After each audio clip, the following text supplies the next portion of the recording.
avec Yes. C'est notre moment. Dites oui aux actualités dans votre journal TV.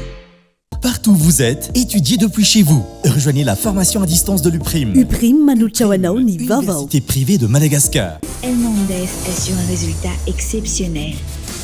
Faites confiance à El Mondes. Manuchano ni Vavao.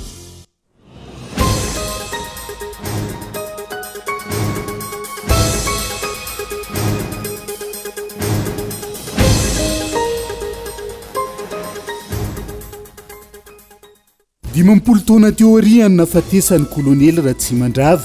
Nijanona ho baraingo hatrany ny valin'ny fanadiadiana amin'izao fotoana izao. Raha tsy mivoaka amin'ny marina, fandatsana no azo andikana ny hetsika samihafa atao isaky ny 12 febroary, hoy ny Jeneraly Ramakavelo Désiré androany. Manameloka ny fisamboran'ireo olom-pirenena nitaky ny zony tamin'ny faritra maro teto Madagasikara ny antoko malagasy miara-miainga ary mitaky ny hamotsorana azy ireo tsy misy fepetra ihany koa.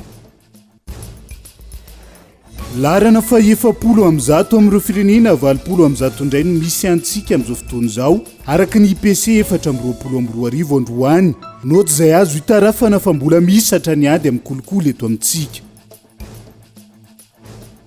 Olona roa no trahatehaka teo am-pangalarana gazole atao amin'ny magazay iray ao amin'ny Serana-Antsambo ny Mahajanga ny alatsinainy maraina teo.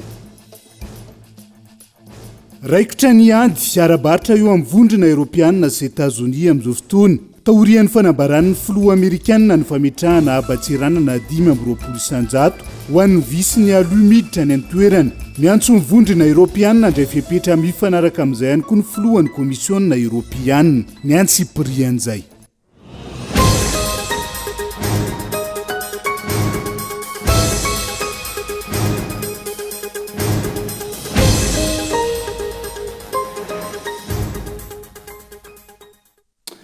Ngadondrainy amin'ny valoralina fotoana ny fampalalam-bavao eto amin'ny fitalavitra kolo atena ny araba tomboky lasy tongovavy manasanao ihany koa anaraka ny antsipirian'izay.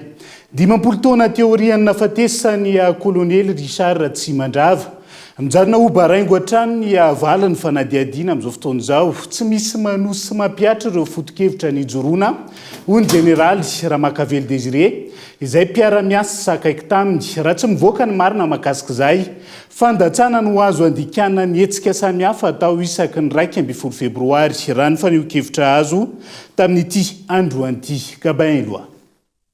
12 febroary 1770 12 febroary 1920 10 taona katroka androany ny nafatesany kolonely Ratsimandrava Risara teny Ambohijatovo ambony.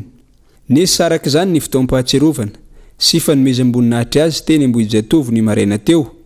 Notarihin'ny Premier Ministre lehibe ny gouvernemanta, ireo mpikambana teo anivon'ny gouvernemanta, ireo manamboninahitra sivily sy miaramila. Teny antoerana ihany koa ireo fianakavian'ny kolonely Risara Ratsimandrava. 10 taona teorina, mbola fanontaniana maro no tsy voavaly. Mijanona ho mystère izay famonoana ity filoha fantatra tamin'ilay hoe tsy miambohadidy aho mon général. Ho an'ny Jeneraly Ramakavelo Désiré izay nisahana ny andraikitra mahatale kabinetra sady ministry ny filohalin-dahy tamin'ny kolonely Ratsimandrava voatendro filoha, mbola velona no sady salama io filoha io. Niala tao amin'ny Bron niditra tao anaty fiara ary nanomboka teo ny ankamantatra. Fametrahana ny rafitra ny fokon'olona, andraisan'ny vahoaka rehetra anjara amin'ny asa fampandrosoana sy ny fanomezan-danja ny atao hoe demokrasia no foto-kevitry ny joroan'ny kolonely Ratsimandrava. Mbola nahita azy farany niala tao amin'ny Brao, velona izy niala tao niditra any amin'ny tomobiliny nandeha fiara. Izay akoatr'izay diso. Zavatra tena njoroan'ny kolonely Ratsimandrava nge dia ny fona hoe ametraka ny rafitra fokon'olona mba handraisan'ny malagasy an-tanana ny toekarena izay nampisony vatoika. Fa faharoa ny zavatra tena nikatsahan'ny kolonely Ratsimandrava dia hoe hiainana an'izany tena atao hoe demokrasia. Amin'izao fotoana izao 50 taona teoriana, misy ve ny demokrasia eto Madagasikara? Tena amiko zany izay tena niara-ny aina taminy dia tena ohatrany hoe fandatsana ny nahafatesan'ny kolonely Ratsimandrava 50 taona teoriana. Miaina an'izany demokrasia izany ve ny malagasy? Mandray an-tanana ny toekarena ve ny malagasy? Misy tena hoe filaminana ve? Ary tena nijoro tokoa ve? Satria izay koa mbola tarigetra ny kolonely, tena hoe rona amin'izay ahasoany vahoaka. nampatsiahy ity manamboninahitra misotro ronono sady efa nitazona ndraikitra ambony teto amin'ny firenena ity fa betsika ireo namoy ny ainy ho fampanjakana ny demokrasia eto amintsika niady mba hisian'ny filaminana ireny olona ireny hoy ny fanazavana mifanohitra tanteraka amin'izany anefa ny enan'ny vahoaka malagasy ankehitriny ka nitondrany faneo an-kevitra aokotsika rehetrarehetra samy eritreritra fa misy olona nandatsaka ny rany namoy ny ainy namoy ny vady aman-janany ary namoy ny tany razany mba hisininy atao hoe demokrasia eto Madagasikara fivoaran'ny malagasy ao anatin'ny filaminana sy fampatokisana nefa 50 taona teoriana ny zavatra mifanohitra amin'izany inona no asa vita ka nanatsara ny fiainan'ny vahoaka tao anatin'izay 50 taona izay inona io tsy misy hoe za pomba na mpanohitra fa ny tantara mipetraka tsika nefa natao hoe kanjany demokrasia mbola tsy nivonoana zany anarana zany asa moa raha efa nivonoana le anarana fa mifatarako azy dia mbola nihitsy zany hoe kanjany demokrasia aizy zany kanjo zany nareo taranaka teoriana ve mba malala zany aizy zany kanjany demokrasia zany be deaibe ny tanorany tsy malala zany tsony satria tsy azo andehanana zany kanjany demokrasia zany raha hiverenana ny tantara eninandro tahorenina ny loran'ny général Gabriel Ramanantsoazy ny fahefanafeno hitondra ny tany sy ny fanjakana no nisy nitevitra teo Ambojatove tokony tamin'ny valora alina ny kolonely Ratsimandrava andro talata tamin'izany avy nitarika fivoriana teny Anosy amin'ny maha filohampanjakana azy izy tamin'ny andro io ary hamonjy fodiana teny Anjohy tsy fantatry ny tanora teoriana ny tantaran'ny pirenena ho iatrany ny faneo an-kevitra ity général misotro ronono ity ary mila karohina sy avoaka ny marina mba tsy ampivoana ny tantara fa isan'ny nanamarika ny andro ny 12 febroary ihany koa ny atao mahajanga tamin'ity androany ity fotoan'izay natsiarovany ireo mpitandro ny filaminana maty am-perinasa nisy arak'izany ny fametrahana feheza amboninkazo teny amin'ny Bord de la Mer tamin'ity androany ity Anja Robert Kolomajanga feno 50 taona katroka anio ny fahatsiarovana ny nahafatesany colonel Richard Ratsimandrava izay filoham-panjakana maty novonoiny ny fahavalo-pireneny teo Ambojatove tokony tamin'ny valora alina 1 ny volana febroary 2017 raha vao eninandro monja nitondrany ny tany sy ny fanjakana ho an'ny teto Mahajanga dia fitaom-pivavahana firaisam-pinoana no nanomboana izany izay natao tetsy amin'ny chapelle militaire Androva taorian'izay ny fametrahana ny fehezam-boninkazo ho mari-pahatsiarovana izay natao tetsy amin'ny Bord de la Mer ny andro ny 12 ny volana febroary ihany koa dia natao ho fahatsiarovana ireo mpitandro ny filaminana mahery fo maty ho an'ny tanyrazana tsy nijanona teo anefa ny fanaovany ireo mpitandro filaminana ny zandary zany ny polisy zany ny tafika izany fanaovany sorona ny ainy ho an'ny tanyrazana mandraka kehitriny ka izany indrindra misafidiana ny loha hevitra mpitandro filaminana tsy mamboadidy mahafoy ny ainy ho an'ny tanyrazana raha ny taona 2024 zany hoe tamin'ny 12 febroary 2024 dia miisa 20 reo mpitandro filaminana lavo teo ampanantanterahana ny asany fa ny enina amin'izy ireo dia tafika fa ny 2 polisy dia ny 13 gendarme ny raha hita amin'izy ireo moa zany dia teto amin'ny farim-piadidian'ny gendarmerie teto Mahajanga ilay gendarme Ramilave zay tany Tamborano izy maty nandritra ny fifandonana tamin'ny dahalo tamin'ny fokotany Bemikotra commune ruralany Ioiany districtany Maitrano faritra ny Melaka izany tamin'ny 26 mars 2024 fa ireo sasandreo moa zany izay ndazana 20 nisany manerana Madagasikara tsaroana ary omena voninahitra avokoa araka izany ireo mpitandro ny filaminana maty ho an'ny tanyrazana mahery fo toy ny colonel Richard Ratsimandrava ity farany izay mbola mistera amin'ny malagasy ny antony sy ireo olona namono azy fa miteraka resabe ao Antsiranana amin'izao fotoana ny fisamborana ny Radivola Rakodibe ilay sany tarika ny hetsika anoerana ny fanendrena ny PDS sany antoerana amin'izao fotoana izao taorian'ny toe-javanisy nafampanana nandritra ny andro maro nangina ny tao atoerana tamin'ity androany ity na izany aza very fanantenana ny rehetra amin'ny fanitsakitsahana ny demokrasia ataon'ny mpitondra fanjakana amin'izao fotoana izao sy tany Obezara Kolo Antsiranana tsy mbola navositra ny mpitandro filaminana Iradovola Rakotobe araka ny loharanom-baovao azo. Tsy mitomona ny vesatra ny samborana azy ary endrika tanjaka ilay fanjakana ny zava-misy eto Antsiranana sy amin'ireo kominina maro eto Madagasikara amin'izao fotoana izao. Eto tampon-tanàna Antsiranana raha hoan'ny androany mangina ny ponina tsy samy teny ary matahotra ny hery famoretana. Mangina fa raha ny feo ena nivon'ny fiarahamonina samy maneho ny atezerany akivia ny vokatry ny famonoana ny demokrasia fa ny tsakitsahana ny lalàna famotena ny fitsinjaram-pahefana. Raha iverenana vao nahafantatra ny fanendrena tampoko Antina Edmond PDS Iradovola Rakotobe raha mbola tsy tafapetraka ara-dalàna mitoirany ny ben'ny tanàna voafidy Javotsara Jean-Luc Désiré dia nanapa-kevitra izy fa tsy maintsy misy hetsika ampisehoana fa tsy manaiky lembenany ny vahoaka. Ora vitsy monja nanehoany zany tao amin'ny tambazotra tseratsera teo anoloan'ny lampan-tanàna efa tonga avy ny sambotra azy ny mpitandro filaminana. Mpampianatra amin'ny université eo amin'ny polytechnique sy eo amin'ny STD Antsiranana ity Nosamborina noho ny fanehoan-kevitra ity. Mbola tsara ry vahoaka ny Diego Manontolo. Hitantsika fa maro zavatra nandalo tao amin'ny Facebook tao ke zavatra nyteneniko daholo iny dia marina. Raha ohatra miteneny marina antegna tokony mba henoina. Za efa eto 15 minutes en avance miamby anareo za ry soldat nakadiaby avy anareo tsara tsy avy anareo za mba misy naka mitongava ry tompoko mitongava mitaky zonao fa tsy solelaka lava isan'andro aty empaka reraka tsika ingay reraka tsika misolelaka lalandava aty ovina isaka ombiagna zegny anareo karaha io fo tongava anareo zala za 15 minutes en avance za nahaveto fôtiny zegny automobile nitondra za 15 minutes en avance atsika hitaky ny rary. Ankoatr'izay araka ny loharanom-baovao hatrany mbola miafina amin'izao fotoana izao i Javotsara Jean-Luc Désiré no nitahotra ny famisamborana sy ny fandrahonana mahazo azy. Andreo mankany ave zaho eto tamporan'ny Antsiranana misitriky fotony tadiavina zegny mila samborina mila hazo na maty na velo. Mbola tany tandalàna ve i Madagasikara sa efa tafidrika tanteraka ao amin'ny jadona tsy refesina mandidy intsony hoy ny fanontanianan'ireo mpanao politika sy firaisamonim-pirenena eto Antsiranana. Ny mponina eo anatrehan'izany miandra-pakiviana ny toy ny rara.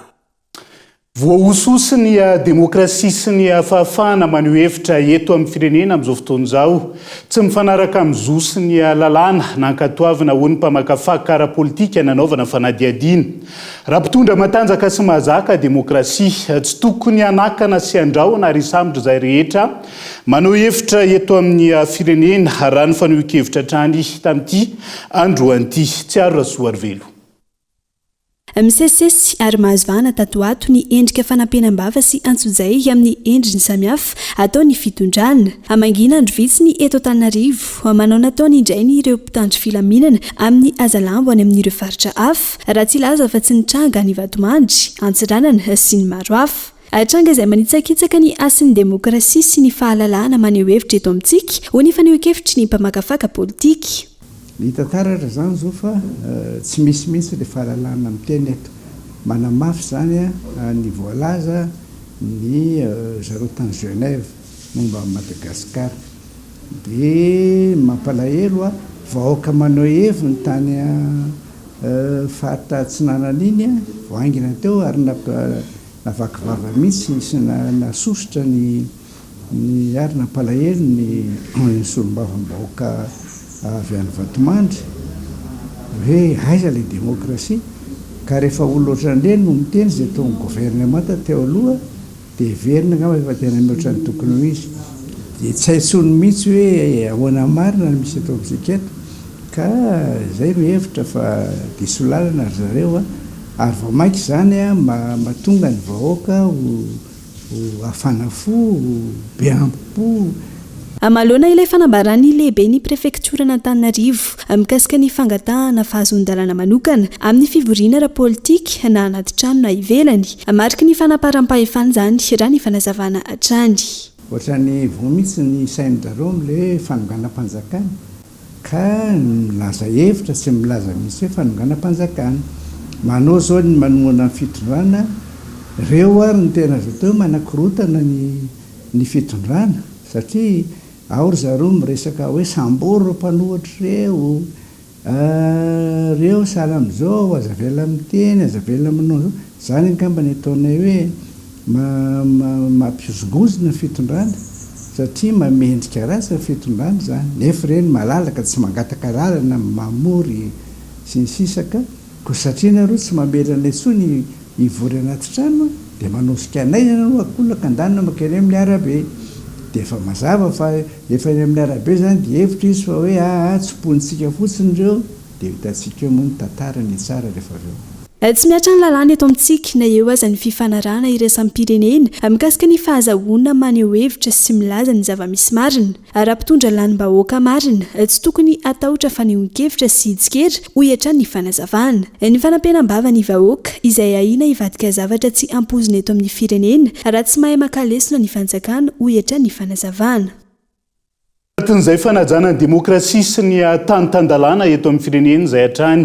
manameloka ny fisamboran'ireo olom-pirenena nitaky ny zony tamin'ny faritra maro teto Madagasikara ihany koa ny antoko politika malagasy miara-miainga androany takina ihany koa ny amitsorana azy ireo tsy misy fepetra araka ny fanambarana izay navoaka an'izy ireo tamin'ity androany ity onona saina manameloka ny fisamboran'ireo olom-pirenena izay mitaky ny zony sy ny fahamarinana tany amin'ny distrikany Vatomandry ny commune ambony vohitra Antsiranana ary ny faritra rehetra manerana nosy ny antoko malagasy miara-miainga araka ny fanambarana navoaka an'izy ireo androany mampametra-panontaniana hoy ity antoko ity ny hoe rahoviana no hosamborina ireo fahavalo-pirenena tratram-bodiombona angalabato sy namadika ny foka-pifidianana mitaky ny amitsorana tsy misy fepetra ireo mahery fo izay sanijoro sy miady ho an'ny tanitandalana sy ny fahafahana ka nosamborina ireo hery famoretana eny antoko malagasy miara-miainga araka ity fanambarana navoaka an'izy ireo androany ity fa tsy nitondra fanovana teto amin'ny firenena ny firosoana tamin'ireny fifidianana natao ambiletry reny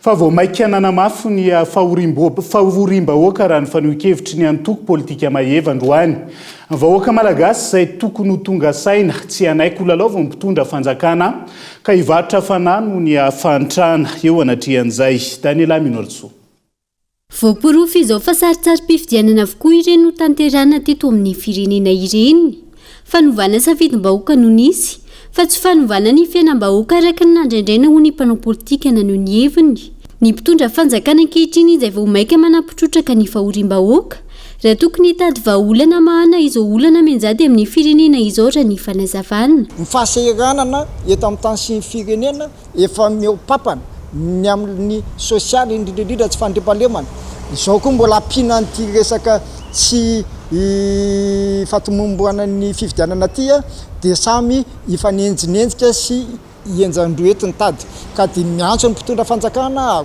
indrindra ny filoham-pirenena mba tena ho tompona ndraikitra anao amin'ny fahamahana politika eto amin'ny tany sy ny firenena fa tsy ny any ivelany indray no hibaiko anao na hibaiko antsika hiditra amin'izany fampiresana amin'ny fandaminana amin'ny politika zany mametraka ihany koa sahady ireo olana izay efa misy koa any amin'ny resaka tany izay any avaratra any no sakaty indrindrindrindra efa olana teto Madagasikara 2009 neny nanenjehana mpitondra teo aloha amin'ny famarotana tany any amin'ny corporation tamin'ny fotoanandrony zany mbola ho averina indepandea indray dia asakazaka sara efa nareo mivarotra tany dia tsy olana fa rehefa ny olona mivarotra tany dia olana ka zany zavatra zany tokony fampidinihana fa tsy araka izay sitrapon'ny olona anakay izay tonga eo amin'ny fitondrana no ho tanterahana ka zay foana nataoko hoe andao ary tsika hifankahita fa atao be ny tanàna anareo tsy misy resaka tsony eto Madagasikara asoro daholo zay any dia atao PDS daholo dia ho hitantsika eo ka misy zavatra miova na tsy misy zavatra miova eto fa manjary lasa mampalahelo ny lalovantsika mpanao politika ny vahoaka malagasy zay tsy mana-tsafidy ankilany tokony andiny tena manoloana izao zava-misy izao ny vahoaka malagasy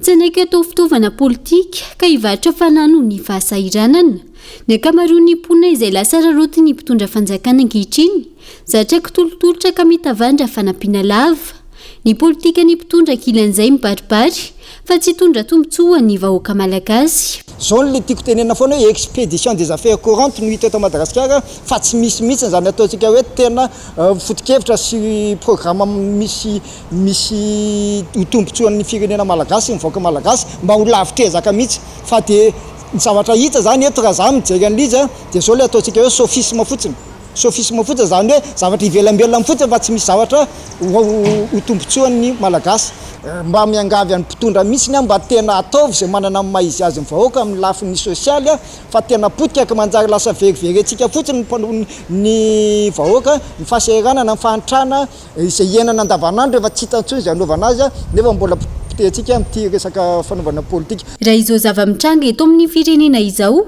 tsy mikendry ny tombontsoa ambonin'ny firenena intsony fa manao ny fomba rehetra hitazomana fahefana ny mpitondra sy ireo mpombazy ankehitriny mampiasa ireo mpitandro filaminana ho hery famoretana anakanana ny vahoaka tsy taky ny zoniny. Tranga izay ahitana taratra fa tsy matoko tena ny mpitondra fanjakana ankehitriny ho hiatrany ity mpanao politika izay nanovana fanadihadiana ity.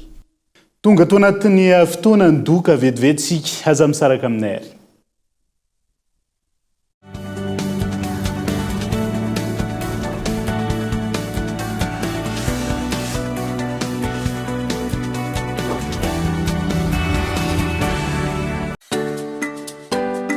Ndao mamokatra aingana kokoa mba aleo tena ara-tsakafo.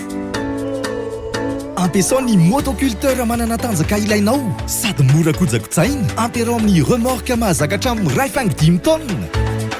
Ampikodiarana vitsy mifidy lalana sy angady maranitra natokana ho azy. Azonao jifainao amin'ny Batimax tsara lalàna ex Universal Import. Batimax, ny kalitao amin'ny vidiny mora.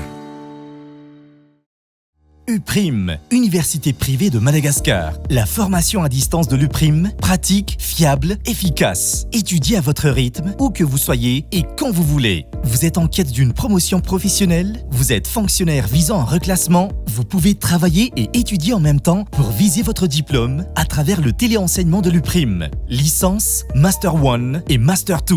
Habilité par l'État jusqu'à la 5e année et reconnu par la fonction publique jusqu'à catégorie 8. Encadrement innovant via une plateforme numérique permettant un regroupement en ligne avec interaction, droit, communication, gestion et management, commerce et marketing. Alors, partout où vous êtes, étudiez depuis chez vous. Rejoignez la formation à distance de l'UPRIM. Inscrivez-vous à l'UPRIM la plus proche de chez vous. L'inscription peut se faire également à distance. Contact 020 85 215 03 034 11 215 08. Investissez dans une valeur sûre. Choisissez UPRIM.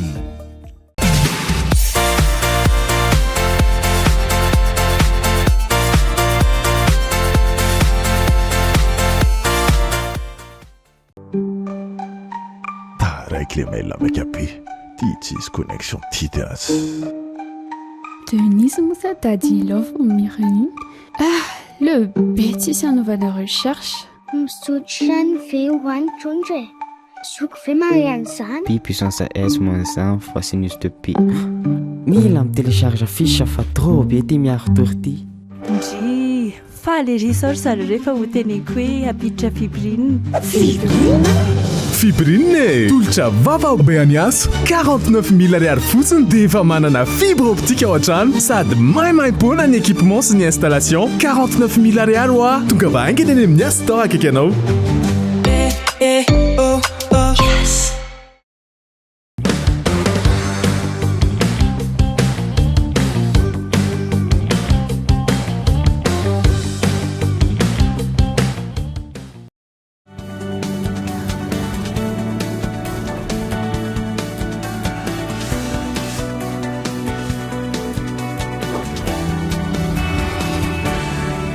Mamerina ny araba hatrany tomboka lasy tombovavy tonga soa indray atao anatin'ny tapany faharoa amin'ny fampalalam-baovao amin'ity alina ity. Isan'ny vaovao misongadina ihany koa anohizantsika an'izay tapany faharoa ny fampalalam-baovao izay. Larana fa 700 amin'ireo firenena 20 amin'izay misy amin'ny Madagasikara amin'izao fotoana izao. Rehefa nazo salanisa 920 amin'izay araky ny IPC na ny indice de perception de la corruption ho an'ny taona 420 amby 2020 androany. Noty izay azo hitarafana fa mbola misatra ny ady amin'ny kolikoly eto amin'ny firenena amin'izao fotoana izao ary mbola iainana amin'ny sehatra rehetra ihany koa ny trangana kolikoly raha ny zava-misy nojerena. Tsy ary rasoa ary velo. larana fa 700 amin'ireo 700 no misy any Madagasikara raha nota navoaka ny IPC na indice de perception de la corruption 2024 androany teny Ivandry tsy mandroso tsy misy vokatra azo tsapainy tanana ny ady amin'ny kolokolo eto amintsika ho ny firaisamon'ny pirenena tsy ampy ny ezaka sy ny fahavonona ny fitondram-panjakana hiady amin'izany kolokolo izany amanjaka amin'ny endriny samihafa zany eto amintsika raha tsy laza afa-tsy ny immunité parlementaire izay atao fialokalofana raha ny fanazavany teo anivo ny Transparency International Initiative Madagascar. Tena tsy ampy mihitsy ny vokatry ny kolokolo dia hitantsika amin'izao fotoana izao resaka discrimination amin'ny zon'olombelona, resaka démocratie izay heverina hoe somary mangozogozo, resaka tsy fahavononana ihany koa ny amin'ny fitondram-panjakana tena hiady mafy amin'izany kolokolo izany, ny resaka immunité parlementaire izay tokony hojerena ihany koa ny fomba fampiasa azy satria lasa fialokalofana ve izany izay immunité izay samy nahiditsika tamin'ny volana décembre teo hoe efa nisan'izay resaka député tratra tao anatina alatra sokatra izay. Eo ihany koa ny resaka insécurité, ny resaka fifidianana izay tsy mandeha amin'ny loany ary nahitana herisetra samihafa sy fanotohinana ny zoan'ny mpifidy sy ny zoan'ny candidat. Raha dinihana zany dia mbola be ny zavatra tokony ataontsika. Salanisa 420 amin'ny 100 ny azon'ny Madagasikara araka ny nota navoaka ny IPC 2024. I Danemark no nahazo ny salanisa ambony indrindra 90 amin'ny 100, ananaraka azy i Finlande ary fahatelo i Singapour raha ny tatitra hatrany. Salanisa izay ambany raha ny fanazavana. Mbola betsaka ny ezaka mila tao manoloana ny ady amin'ny kolokolo eto Madagasikara na eo aza ny fametrahana ireo rafitra maro miady amin'ny kolikoly. Betsaka ny zavatra tsy maintsy atao fa nahazo ampoantsika dia tsy maninona fa atao izay tokony atao fa zany akory tsy midika hoe mandeha dia mandeha toy ny ahoana ny ady amin'ny kolokolo eto amintsika. Zany dia midika fotsiny hoe misy ezaka mafy be mbola tokony ataontsika. Zavatra voalohany tsara atao dia ny manamafy ny ao amin'ny système anticorruption fanomezana ny vola sahazany izay ady amin'ny kolokolo izay satria ny mpanao kolokolo dia be vola ary ny kolokolo dia miteraka vola ka te hiady amin'ny kolokolo tsika mila mafisitsika izay era anankiray izay. Ankoatran'izay koa rehefa tentsika hoe ady amin'ny kolokolo amin'izao fotoana izao dia tsara raha mbola miresaka anatin'ny zotra-pifidianana ny hoe fangarahana ny vola ampiasaina mandritra ny campagne électorale. Hatreto aloha ho an'ny flou pirenena izay voafidy ary tsy mbola mazava akory hoe ahoana ny fond nampiasaina mandritra izay campagne izay. Izany zao zavatra tsy mety mihitsy ao anatina firenena izay milaza ny tena no miady amin'ny kolokolo zavatra bazika be ohatran'izany mbola tsy fantatra hatramin'izao. Zava-dehibe ny lalàna ahafahana misitraka ny information à caractère public izay manafaingana ny ady atao amin'ny kolokolo eto Madagasikara ho ny Transparency International Initiative Madagascar. Nandritra ny 12 taona izay no nitakina ny fampiarana io lalàna io fa hatramin'izao mbola tsy tafapetraka eto amin'ny tany sy ny firenena ihany. Isan'ny antony mbola mampanjaka ny kolokolo eto amintsika ho hatrany ity firaisamon'ny pirenena ity. Mampibabitrosa ny taranaka fa tsy miteraka fampandrosoana ho an'ny fireneny ireo famatsimbola azo amin'ny Madagasikara avy any ivelany vokatry ny tsy fahaiza-mitantana amin'izao fotoana izao. Fatsapan'izany no mahatonga ireo mpiara-miombonanto karabola sy ara-teknika toy ny tahirim-bola iraisam-pirenena na ny Fonds monétaire international misy hatramin'ny fanohanana antsika amin'izao fotoana izao raha ny fanio-kevitra nentina mpamakafaka ara-toekarena indray tamin'ity androan'ity. Honona saina. Mitsy tataka mba tsy ilazana hoe tsy misy ny famatsimbola azon'ny Madagasikara hoarina amin'ireo fivoahana sy fitetezana firenena maro any ivelany ataon'ny mpitondra hoy ny mpamakafaka ara-toekarena.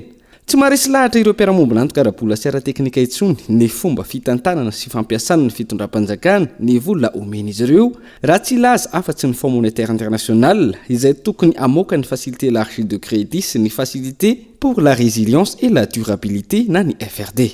Ny nampiasaina azy ho atsika eto Madagasikara tsy dia tena nampiasaina tamina hoe fampiasana vola izay mamokatra harena ahafahantsika mahaleo tena amin'izay lafin'ny ara-toekarena izay fa saika hoe taty aminatina budget de fonctionnement daholo e ary raha jerevantsika ny hoe teti-bolam-panjakana nisany tena hoe mameno ny 700 500 izay teti-bolam-panjakana ampiasain'i Madagasikara isan-taona izay ny vola avy any ivelany.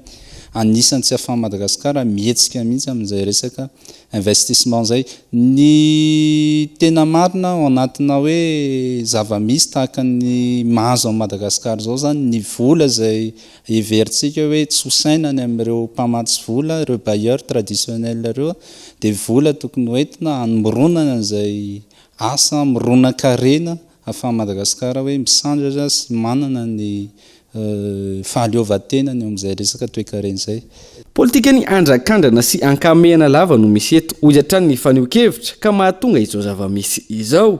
Isan'ny andrasana atao anatin'ny iray volana izay ho fanapa-kevitry ny FMI amin'ny famoahana ny ampaham-bola amin'ilay FEC sy FRD manaraka akaiky ny fanatanteran'ireo fiapetrany fanarahana ny mpiara-mombolanto ka ankehitriny. Amin'ny ankapobeny rehefa miresaka sy hoe vola laina ny ivelan'izay dia fanapa-kevitra amin'ny ankapobeny fanjakana zay.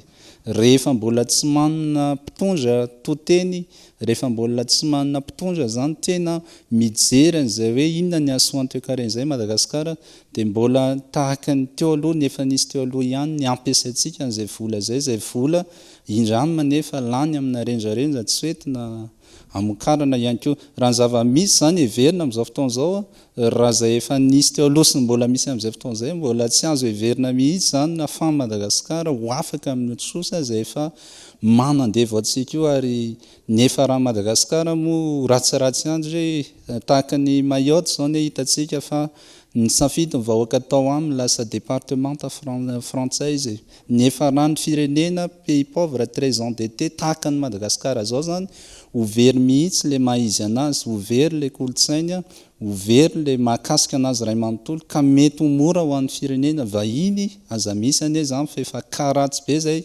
nefa raha zava-misy amin'izao fotoan'izao atahorana ihany zay situation zay. Raha iverenana ny tatitra farany ny tsin'ny FMI ireo endrika goragora sy tsy fahaiza mitantana ataony ny fitondrana rajoelina ary takiny izy ireo vokatra mivaingana sy azo tsapaitanana ahafahana miroso amin'ny famoahana ny ampahambola manaraka na tsy. Ho arahan'ny Fonds monétaire international ny fidiram-bola eo anivon'ny kitapom-bola mpanjakana, ny fanatsarana ny fitantanan-draharaha-mpanjakana, ny tontolo ny fandrarana ankapobeny, taky ny mpamatsy vola ihany koa ny fisian'ny fangararahana ara-pitantanany eo anivon'ny orinasa JIRAMA indrindra ny lafiny arabola ka tsy maintsy manao tatitra isam-bolana momba ny kitapom-bolan'ity orinasa ity. Manampy ireo ny fanjakana tsara tantana sy ny ady amin'ny kolikoly amin'ny endriny rehetra. Eo ny fandinian'ireo fiapetra ireo fa manandanja ihany koa ny taratasy nalefa ny parlementera Europeana misy 530 ho an'ny Tale Jeneraly FMI Kristalina Georgieva amin'izay famoaham-bola ho an'i Madagasikara izay. Taratasy izay tsy ivona miantso ny FMI andinika lalina satria ireo vola kasaina omenan'i Madagasikara izay amotika ireo valan-javaboary maro ny sehatra ny fambolena sy ny famokarana angovo eto Madagasikara noho izany anamboarana ny fanjakana ilay tetikasa autoroute Antananarivo Toamasina sy Route du Soleil miaingana amin'ny faritra atsimo hatrany avaratry ny nosy. Tetikasa izay tsy nisy fanadihadiana ara-tontolo sy ara-tsosialy mazava ary tsy mifanaraka amin'ny tanjona sy ny laharam-pamehana ary ny fomba fijery ny Fonds monétaire international. Tontolon'ny fampianarana vetivety miteraka disadisa eo amin'ny ray aman-dreny sy ny ampitantana sekoly ny vola aloha amin'ny fikarakarana taratasy hiatrehana ny fanadina mpanjakana amin'izao fotoan'izao. Manoloan'izay tokony hidina ifotony ny tompon'andraikitra eo anivo amin'ny ministera amisahana ny fanatanterana ny fanadina mpanjakana ho ny antson'ireo sekoly hijery ny zava-misy marina amin'izao fotoan'izao. Honina zay. Tahaka ny fisoratana anarany eny anivon'ny sekolim-panjakana amin'ny fotoana fidiran'ny mpianatra ihany, misy ireo vola aloha fa tsy araka ny lazain'ny fanjakana mandritra ny fikarakarana ireo antota taratasy ilaina amin'izay fanadina mpanjakana izay. Samy manana ny azy ihany koa ireo sekoly tsirairay. Ho an'ny fanadina mpanjakana eto amin'ny sekoly misy anay dia tsy mampandoa izay araka ny zay baiko avy any ministera 0 ariary ny droit d'examen dia 0 ariary eto aminay. Misy kosa nefa ireo vola izay alohan'ny ray aman-dreny alasarany ray aman-dreny toy ny fanaovana bulletin de naissance eny amin'ny commune zany amin'ny arrondissement, ny fanaovana certificat de résidence eny amin'ny fokotany ary ny visite amin'ny CSP2. CSP2 zao eo amin'ny 200 sy arivo ny alain'ny CSP2 isaky ny zazaray. Ho an'ny sekoly manokana ohatra hoe fikarakarana certificat ny carte d'identité scolaire ny makasika ny visite médicale ny ankizy dia misy fandraisana anjara ny ray aman-dreny ao anatin'izay manodididina eo amin'ny 15,000 ariary eo zany ny arzareo makasika zay. Miteraka savorovoro disadisa eo amin'ny ray aman-dreny mpianatra sy ireo mpitantana sekoly io vola aloha io na eo aza ny fanazavana entina ho hiatrany ny fanazavana. Eo anatrehan'izany miantso ny fandraisana andraikitry ny fanjakana eo anivon'ny association des directeurs des écoles privées de Madagascar. Aman-dreny manatena hoe 0 ariary ny fisoratana anarany kanefa dia zany lazaina zany hoe tena mandao vola mihitsy zany io ary zay nefa nataona iantso avy hoe ianareo any ambony any mba midina ty amin'ny centre d'examen fa le aty amin'ny centre d'examen iny tsy vitany sujet fotsiny hoe lazadina fotsiny nomeny fa be deaibe reo kojakoja zany a zay fandaniana amin'ireny fanadinana ireny ka azo lazaina hoe anisany ho sakana zany io a amin'ny fanabeazana zany a ny zaza malagasy satria tena misy any tena nanohanina koanina za tena sahirana be kanefa mbola ampiana zany zavatra zany a dia misy fetraikany eo amin'ny fanoizan'ny ankizy zany a ny fianarana. Ahitana tsy fahatombanana saika isan-taona ny fanadindram-panjakana eto Madagasikara ho ny eo anivon'ny institution laïque pour l'éducation eo anatrehan'izany ilaina ny fakan'ny rehetra lesona tamin'ny teo aloha. Eto zany ny afatra hoan'ny rehetrarehetra indrindrandrindra ny taletsekoly misy taty io dia eo zany mba miangavy any ny ray aman-dren'ny mpianatra ihany koa mba hisoroana le zavatra nitranga tany Tamatavy hoe nanolotra ny candidature ny ankizy voalohan-taona rehetrarehetra nefa n'izy tsy voantso dia eo koa manazava zay amin'ny fanjakana fa tany Tamatavy keo nge nisy sampony nisy deuxième liste ny afaka baka le ankizy efa miverina nianatra afaka baka tampoka izy dia mba hiangaviana mba tsisy an'ireny adalana ohatran'izay le hoe asio asiny fanadina-mpanjakana. Volana maro mialohan'ny fanadinana sika zao tokony efa hanana-paikady amin'ny fiarovana ireo lazahadina ireo mpiambina ary ity olana ny herinaratra ity ny fanjakana ho ireo mpampianatra mpanabe. Iverina vetivety any Mahajanga sika ao anatin'ity vaovao manaraka ity. Olona roa no trahatehaka teo am-pangalarana gazoal tao amin'ny magazay iray ao amin'ny Seranatsambony ny Mahajanga ny alatsinainy lasa teo. Fantatra fa mpiasa eo anivon'ilay orinasa ihany ireto tratra saika amoaka ntsokosoko gazoal manodidina ny 2 litatra izay efa nitsinjaraina tao anatina bidon miisa 7 reto. Anja Robert Kolo Mahajanga. Mpiasa tao amina orinasa Komama ihany ireto roa lahatra tehaka teo am-pangalarana gazoal saika avoaka antsokosoko ny aliny alahady fa 7 volana febroary 2024 teo avy tao amin'ny magasin misy ny fitehirizan-tsoloky ny orinasa io izay ao anatin'ny Seranatsambony Mahajanga. Gazoal 770 litatra efa voatsinjara tao anatina bidon 20 litatra izay miisa 7 io trahatehaka ny gendarmerie izay misana ny Seranatsambony sy ny sisin-dranomasina eto Mahajanga io.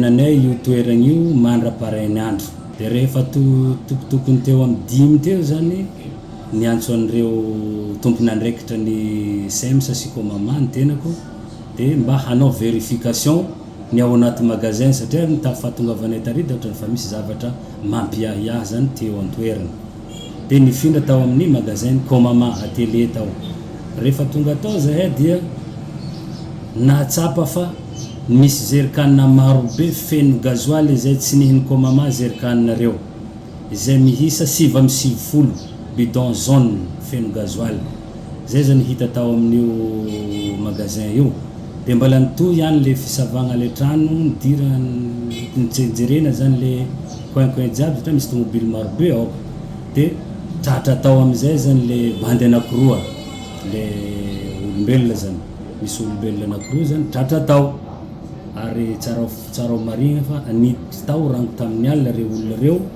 nanao sary zan'ireo gazoal reo. Raha ny loharanobavao hatrany dia solika avy tao amin'ny dépôt sy tao anatin'ireo camion mipetraka ao anatin'io magasin io ireo nojofainy ireto roa lahy ireto nandritry ny alina io alahady fa 7 volana febroary io. Taoriany famitorana nataon'ny gendarmerie pirenena dia natolotra amin'ny fampanoavana izy roa lahy raha toa ka mbola karohina kosa ireo tambazotra miaraka aminy. Dia zay ihany koa no etsika miampita ao anatin'ny maresaka iraisam-pirenena amin'ity ala ity. Raikitra ny ady arabaritra eo amin'ny vondrona Eoropeanina sy Etazonia amin'izao fotoana izao. Taorian'ny fanambaran'ny filoha Amerikanina ny fametrahana batseranana 5 amby 20 isanjato ho an'ny vice ny aluminium miditra any États-Unis amin'izao fotoan'izao. Miantso ny vondrona Europiana indray fepetra mifanaraka amin'izay ihany koa ny filohany komisiona Europiana Ursula von der Leyen androany. Mazava ihany koa ny fanazavana ny eton'ny chancelier allemand manoloan'izay raha ary andray fepetra miaraka ny vondrona Europiana raha toka miziriziry amin'ny fanapakeviny États-Unis.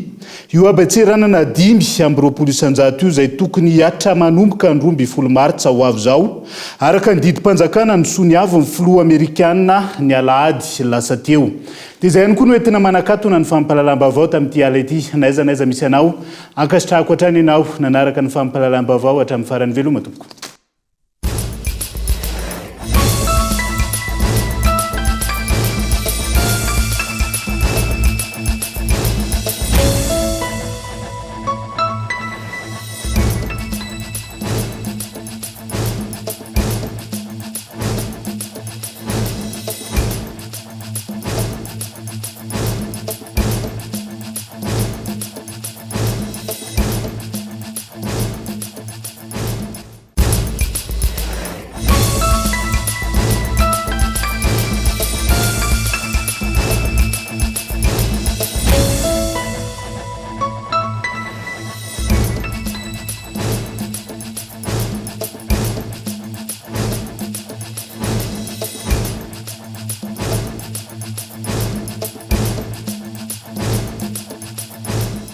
Elmondes est sur un résultat exceptionnel. Faites confiance à Elmondes. Vous a présenté Nivabo. Partout où vous êtes, étudiez depuis chez vous. Rejoignez la formation à distance de l'UPRIM, université privée de Madagascar. Avec Yes, c'est notre moment. Dites oui aux actualités dans votre journal TV.